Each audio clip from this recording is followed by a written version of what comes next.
Sinbad जहाजी भाग 1। Sinbad जहाजी की पहली यात्रा।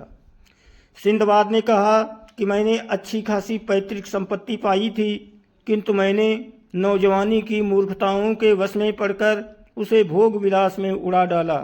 मेरे पिता जब जीवित थे तो कहते थे कि निर्धनता की अपेक्षा मृत्यु श्रेयस्कर है। सभी बुद्धिमानों ने ऐसा कहा है। मैं इस बात को बार बार सोचता और मन ही मन अपनी दुर्दशा पर रोता। अंत में जब निर्धनता मेरी सहन शक्ति के बाहर हो गई तो मैंने अपना बचा खुचा सामान बेच डाला और जो पैसा मिला उसे लेकर समुद्री व्यापारियों के पास गया और कहा कि अब मैं भी व्यापार के लिए निकलना चाहता हूँ। उन्होंने मुझे व्यापार के बारे में बड़ी अच्छी सलाह दी। उसके अनुसार मैंने व्यापार की वस्तुएं मोल लीं और उन्हें लेकर उनमें से एक व्यापारी के जहाज पर किराया देकर सामान लादा और खुद सवार हो गया। जहाज अपनी व्यापार यात्रा पर चल पड़ा। जहाज फारस की खाड़ी में से होकर फारस देश में पहुंचा, जो अरब के बाईं ओर बसा है और हिंदुस्तान के पश्चिम की ओर। फारस की खाड़ी लंबाई में 2500 मील और चौड़ाई में 70 मील थी।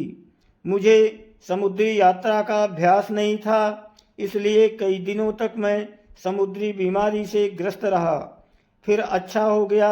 रास्ते में हमें कई टापू मिले जहां हम लोगों ने माल खरीदा और बेचा।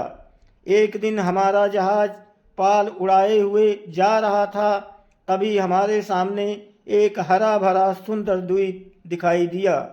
कप्तान ने जहाज के पाल उतरवा लिए और लंगर डाल दिए और कहा कि जिन लोगों का जी चाहे वे इस द्वीप पर की सैर कराएं, और मैं और कई अन्य व्यापारी जो जहाज पर बैठे बैठे ऊब गए थे, खाने का सामान लेकर उस द्वीप पर नाव द्वारा चले गए।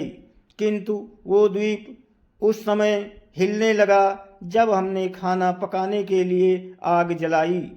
ये देखकर व्यापारी चिल्लाने लगे कि भागकर जहाज पर चलो, ये टापू नहीं, एक बड़ी मछली की पीठ है। सब लोग कूद कूद कर जहाज की छोटी नाव पर बैठ गए।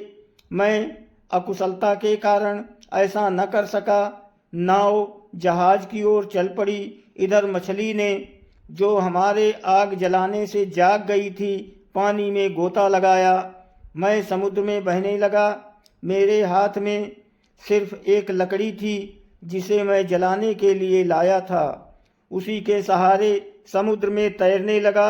मैं जहाज तक पहुंच पाऊं इससे पहले ही जहाज लंगर उठाकर चल दिया।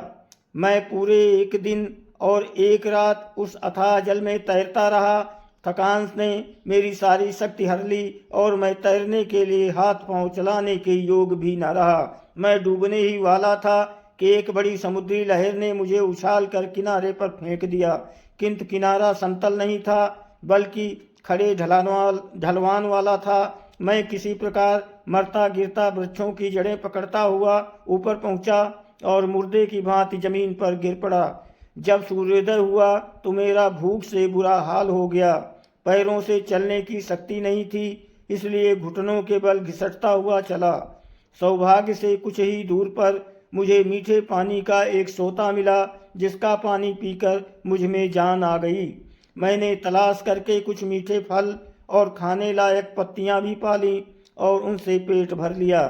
फिर मैं द्वीप में इधर उधर घूमने लगा। मैंने एक घोड़ी चरती देखी, बहुत सुंदर थी, किंतु पास जाकर देखा तो पाया खूंटे से बंधी थी।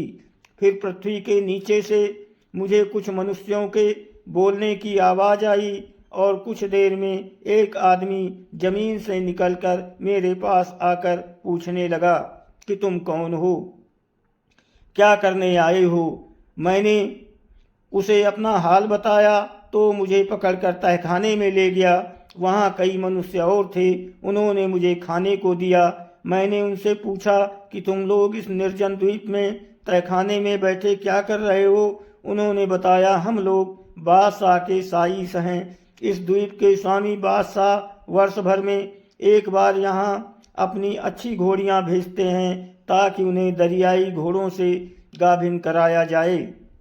इस तरह जो बछेड़े पैदा होते हैं वे राजघराने के लोगों की सवारी के काम आते हैं। हम घोड़ियों को यहाँ बांध देते हैं और छुपकर बैठ जाते हैं। दरियाई घोड़े की आदत होती है कि वो संभोग के बाद घोड़ी को मार डालता है। जब वो घोड़ा संभोग के बाद हमारी घोड़ी को मारना चाहता है तो हम लोग तहखाने से बाहर निकलकर चिल्लाते हुए उसकी ओर दौड़ते हैं। घोड़ा हमारा शब्द सुनकर भाग जाता है और समुद्र में डुबकी लगा लेता है। कल हम लोग अपनी राजधानी को वापस होंगे। मैंने उनसे कहा कि मैं भी तुम लोगों के साथ चलूँगा, क्योंकि उस द्वीप से तो किसी तरह खुद अपने देश को जा नहीं सकता। हम लोग बातचीत कर ही रहे थे कि दरियाई घोड़ा समुद्र से निकला और घोड़ी के संभोग करके वो उसे मार ही डालना चाहता था कि साइस लोग चिल्लाते हुए दौड़े और घोड़ा भागकर समुद्र में जा छुपा। दूसरे दिन वे सारी घोड़ियों को इकट्ठा करके राजधानी में आए। मैं भी उनके साथ चला गया। उन्होंने मुझे अपने बादशाह के सामने पेश किया। उसके पूछने पर मैंने अपना सारा हाल कहा। उसे मुझ पर बड़ी दया आई। उसने अपने सेवकों को आज्ञा दी कि इस आदमी को अपने पास रखो। अतएव मैं सुख सुविधापूर्वक रहने लगा। पारियों और बाहर से आने वाले लोगों से मिलता रहता था ताकि कोई ऐसा मनुष्य मिले जिसकी सहायता से मैं बगदाद पहुंचूं। वो नगर काफ़ी बड़ा और सुंदर था और प्रतिदिन कई देशों के जहाज उसके बंदरगाह पर लंगर डालते थे। हिंदुस्तान तथा अन्य कई देशों के लोग मुझसे मिलते रहते और मेरे देश की रीति रस्मों के बारे में पूछते रहते और मैं उनसे उनके देश की बातें पूछता। बादशाह के राज्य में एक सील नाम का द्वीप था। उसके बारे में सुना था कि वहाँ से रात दिन ढोल बजने की ध्वनि आया करती है। जहाजियों ने मुझे ये भी बताया कि वहाँ के मुसलमानों का विश्वास है कि सृष्टि के अंतकाल में एक अधार्मिक और झूठा आदमी पैदा होगा जो ये दावा करेगा कि मैं ही ईश्वर हूँ। वो काना होगा और गधा उसकी सवारी होगी। मैं एक बार वो द्वीप देखने भी गया। रास्ते में समुद्र में मैंने विशालकाय मछलियाँ देखीं। वे 100-100 हाथ लंबी थीं, बल्कि उनमें से कुछ तो 200-200 हाथ लंबी थी। उन्हें देखकर डर लगता था, किंतु वे स्वयं इतनी डरपोक थी कि तख्ते पर आवाज़ करने से ही भाग जाती थी। एक और तरह की मछली भी मैंने देखी। उसकी लंबाई 1 हाथ से अधिक न थी, किंतु उसका मुंह उल्लू का सा था। मैं इसी प्रकार बहुत समय तक सैर सपाटा करता रहा। एक दिन मैं उस नगर के बंदरगाह पर खड़ा था। वहाँ एक जहाज ने लंगर डाला और उसमें से कई व्यापारियाँ गठरियाँ लेकर उतरे। गठरियाँ जहाज के ऊपर थीं और तट से साफ दिखाई देती थी। अचानक एक गठरी पर मेरी नज़र पड़ी जिस पर मेरा नाम लिखा था।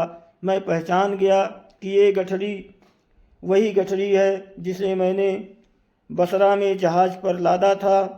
जहाज के कप्तान के पास गया। उसने समझ लिया था कि मैं डूब चुका हूँ। वैसे भी इतने दिनों की मुसीबतों और चिंता के कारण मेरी सूरत बदल गई थी, इसलिए वो मुझे पहचान न सका। मैंने उससे पूछा कि ये लावारिस सी लगने वाली गठरी कैसी है। उसने कहा, हमारे जहाज पर बगदाद का एक व्यापारी सिंदबाद था। हम एक रोज़ समुद्र के बीच में थे कि एक छोटा सा टापू दिखाई दिया और कुछ व्यापारी उस पर उतर गए। वास्तव में वो टापू न था, बल्कि एक बहुत बड़ी मछली की पीठ थी जो सागर तल पर आकर सो गई थी।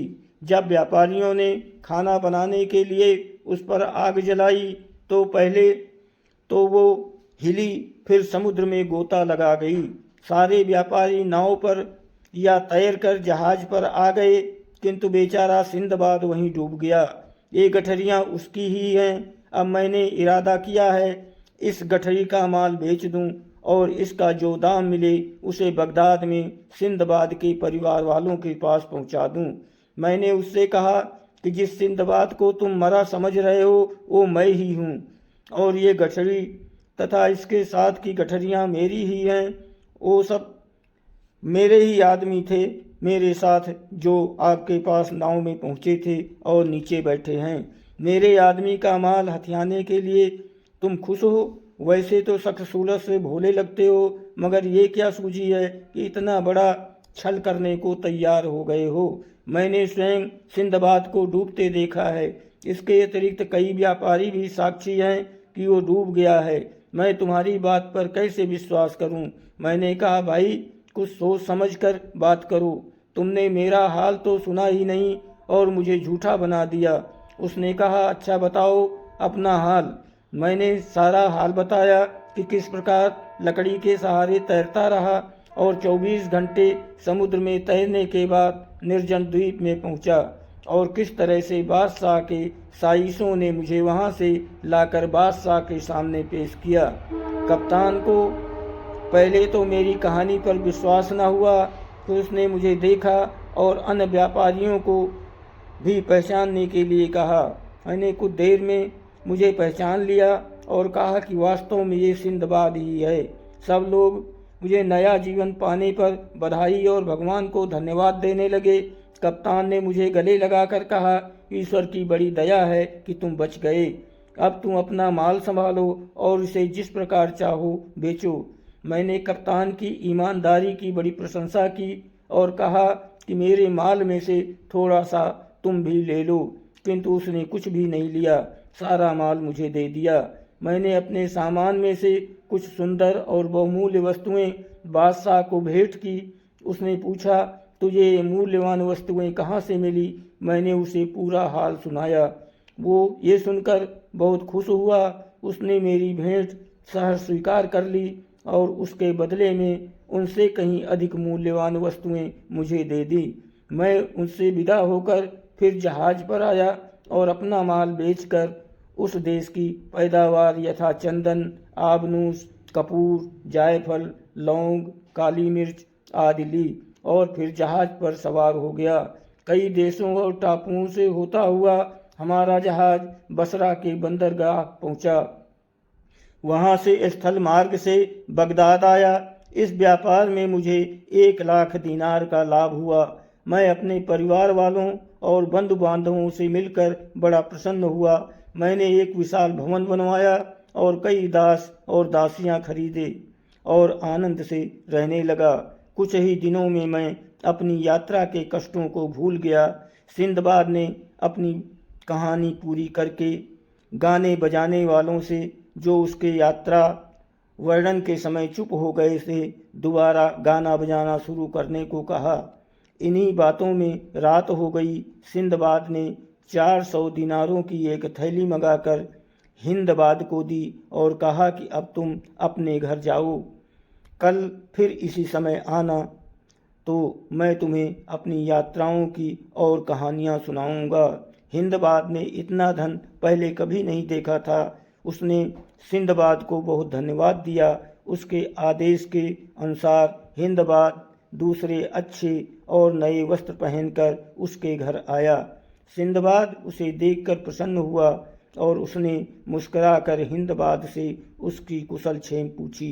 कुछ देर में सिंदबाद के अन्य मित्र भी आ गए और नित्य के नियम के अनुसार स्वादिष्ट व्यंजन सामने लाए गए। जब सब लोग खा पीकर तृप्त हो चुके तो सिंदबाद ने कहा, दोस्तों, अब मैं तुम लोगों को अपनी दूसरी सागर यात्रा की कहानी सुनाता हूँ। ये पहली यात्रा के से कम विचित्र नहीं है। सब लोग ध्यान से सुनने लगे और सिंदबाद ने कहना शुरू किया। दोस्तों, वीडियो को लाइक और सब्सक्राइब करो। धन्यवाद। आओ जी महाराज जी। हाँ, बहुत हो जी।